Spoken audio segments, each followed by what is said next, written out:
Lock down کل نہیں کھلے گا، چاروں صوبوں نے اعلان کر دیا۔ وزیر اعلیٰ سندھ کا پیر سے لاک ڈاؤن میں نرمیوں کا اعلان، ہفتے اور اتوار کو 100% لاک ڈاؤن کیا جائے گا۔ وزیر اطلاعات پنجاب کی 6 بڑے شہروں میں لاک ڈاؤن برقرار رکھنے کی تجویز۔ خیبر پختونخوا میں ہفتے میں 4 روز کاروبار کی اجازت، جمعہ، ہفتہ اور اتوار کو دکانیں مکمل بند رہیں گی۔ بلوچستان میں بھی نرمیوں پر پیر کے روز سے عمل درآمد کرنے کا اعلان۔ تاجر برادری وفاق اور صوبوں کے مبہم اعلانات پر کنفیوز۔ وزیر اعظم نے ہفتے سے لاک ڈاؤن کھولنے کا اعلان کیا، صوبوں نے پیر سے کاروبار کھولنے کا اعلان کر دیا۔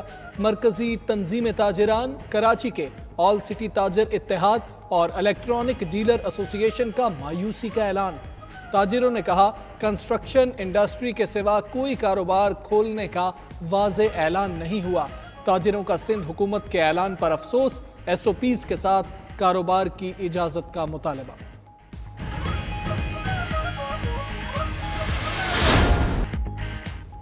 سندھ کے دیہی علاقوں، گلیوں اور رہائشی علاقوں میں دکانیں فجر سے شام 5 بجے تک کھلی رہیں گی۔ بڑی مارکیٹ، شاپنگ مالز، پلازے بند رہیں گے۔ ریسٹورنٹ، سینما، پبلک مقامات، شادی ہال بھی نہیں کھلیں گے۔ وزیر اعلیٰ سندھ کا وزیر اعظم کو چھوٹے تاجروں کو قرض دینے کا مشورہ۔ گورنر سندھ کو ریلیف آرڈیننس ترمیم کر کے دوبارہ بھیجنے کا اعلان۔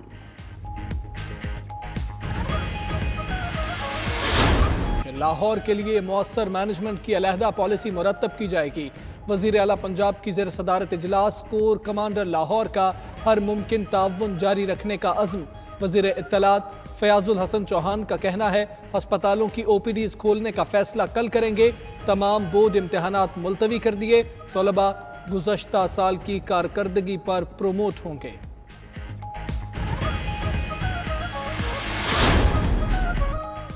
وفاقی حکومت کا امتحانات منسوخی کا فیصلہ، کئی الجھنیں سامنے آ گئی۔ وزارت تعلیم نے فیصلہ سازی کے لیے اجلاس پیر کو طلب کر لیا۔ وزارت تعلیم نے تعلیمی بورڈ کے پرائیویٹ اسٹوڈنٹس کو پروموٹ نہ کرنے کی تجویز دے ڈالی۔ 10ویں اور 12ویں کے امیدواروں کو ایوریج سے 4 سے 6% اضافی مارکس دینے پر بھی مشاورت۔ حتمی فیصلہ مشاورت کے بعد پیر کو کیا جائے گا۔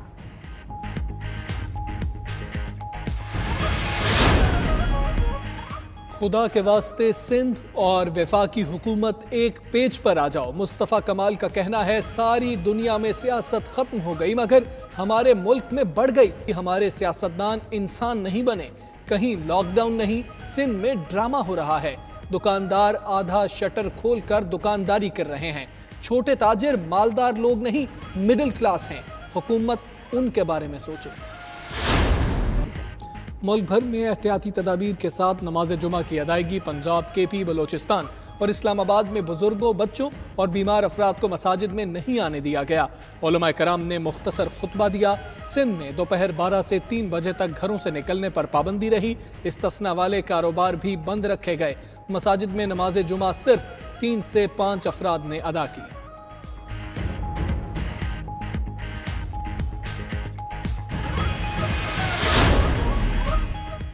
یوٹیلیٹی سٹورز نے برانڈڈ کوکنگ آئل اور مشروبات سستے کر دیے۔ کوکنگ آئل 9 روپے اور مشروبات کی قیمتوں میں 5 روپے کمی کا نوٹیفیکیشن جاری۔ کوکنگ آئل کی قیمت 232 روپے سے کم کر کے 223 روپے فی لیٹر مقرر۔ 1.5 لیٹر سافٹ ڈرنک 78 روپے میں دستیاب ہوگی۔ قیمتوں میں کمی کا اطلاق فوری ہوگا۔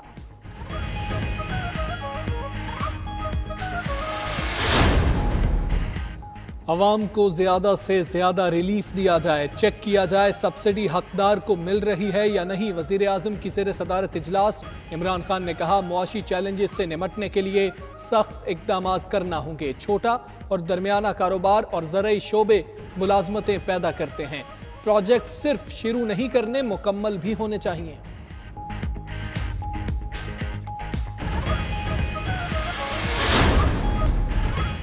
سندھ میں سرکاری گندم خوروں کے اپنے خوار ہونے کے دن آ گئے۔ نیب نے محکمہ خوراک سندھ کے حکام کے خلاف 4 ریفرنسز دائر کرنے کا فیصلہ کر لیا۔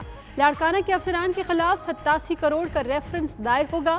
محکمہ خوراک سکھر کے افسران کے خلاف 78 کروڑ روپے کی نئی انکوائری کا بھی فیصلہ۔ نیب سکھر میں ریجنل بورڈ کے اجلاس 4 रेफरेंस दायर करने की मंजूरी।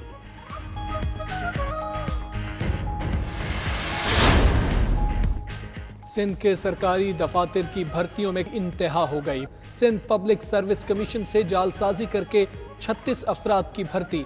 नैब ने करप्शन की बहती गंगा में हाथ साफ करने वालों को बेनकाब कर दिया। नैब कराची ने तहकीकात के लिए chairman Sindh public service commission को खत लिख दिया।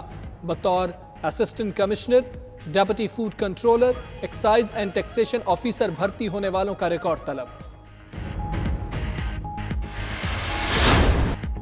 उमर अकमल 19 फरवरी 2023 तक क्रिकेट नहीं खेल सकेंगे। उमर अकमल के खिलाफ तफसीली फैसला जारी। Chairman independent disciplinary panel justice retired Fazle Mira Chauhan ने लिखा, बज़ाहिर उमर अकमल ना तो नदामत के ख़्वाहां और ना ही अपनी गलती पर मुआफ़ी मांगने को तैयार हैं।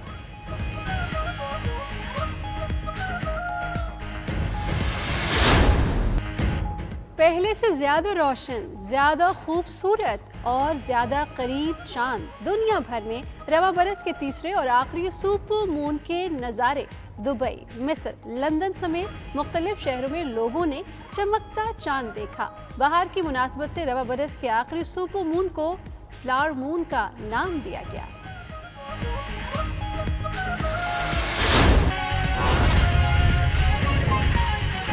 तक उनको खोलने की इजाज़त दी जाएगी और फिर इन्हीं छोटी मार्केट्स और आम दुकानों को हफ्ते के 2 दिन, हफ्ता और इतवार, वो तकरीबन मुकम्मल तौर पे जो है वो उसकी पाबंदी रखी जाएगी। और चौथी चीज़ ये है कि इम्तहानात पंजाब के अंदर भी जो है वो वफाकी हुकूमत के SOPs और वफाकी हुकूमत की पॉलिसी के मुताबिक उनको मनसूख करके 9वीं, 10वीं, 11वीं, 12वीं के इम्तहानात में पिछले इम्तहानात के रिजल्ट की रोशनी में जो है वो प्रमोशन दी जाएगी। स्कूल और कॉलेजेस और तालीमी इदारे वफाकी हुकूमत की पॉलिसी के मुताबिक और SOPs के मुताबिक इंशाल्लाह 15 जुलाई को ओपन किए जाएंगे। और हस्पतालों की जो OPDs है उसका खोलने का फैसला भी इंशाल्लाह 9 मई से वफाकी हुकूमत की पॉलिसी के मुताबिक किया जाएगा। मसाजिद के हवाले से जो तरावीज़ की SOPs है, टर्म्स एंड कंडीशंस है, रूल्स एंड रेगुलेशंस है, वो वही 20 निकात है जो सदर ममलकत जनाब डॉक्टर आरिफ अलवी साहब की सरपरस्ती में वजारत मजहबी अमूर और तमाम उलमा और मशाइख ने जिस पे कंसेंसस किया था, उसी के मुताबिक जो है वो चीज़ें चलाई जाएंगी। एक चीज़ है कि जो आज पंजाब के अंदर एपेक्स कमेटी के अंदर डिस्कशन हुई और उसकी सबमिशन हम वफाकी हुकूमत के सामने रख रहे हैं कि क्योंकि पंजाब के अंदर बड़े शहरों में हाइप नजर आ रही है कोरोना वायरस के मरीजों की, तो पंजाब ने एक सबमिशन दी है। अगर वफाक उससे राजी होगा और वफाक की भी उसमें हामी होगी, मर्जी होगी और ओके रिपोर्ट होगी, रिकमेंडेशन होगी, तो उसको फिर हम इंशाल्लाह इम्प्लीमेंटेशन करेंगे। दूसरी तरफ आज सिंध के हवाले से सारी दुनिया देख रही है और सुन रही है और आपके मीडिया चैनल्स दिखा रहे हैं कि हर रोज एक खबर आती है कि 1.5 अरब की मालियत, 1.25 अरब की मालियत, 2 अरब की मालियत, 2.5 अरब की मालियत की सरकारी गंदम सरकारी गोदामों से चोरी हो रही है।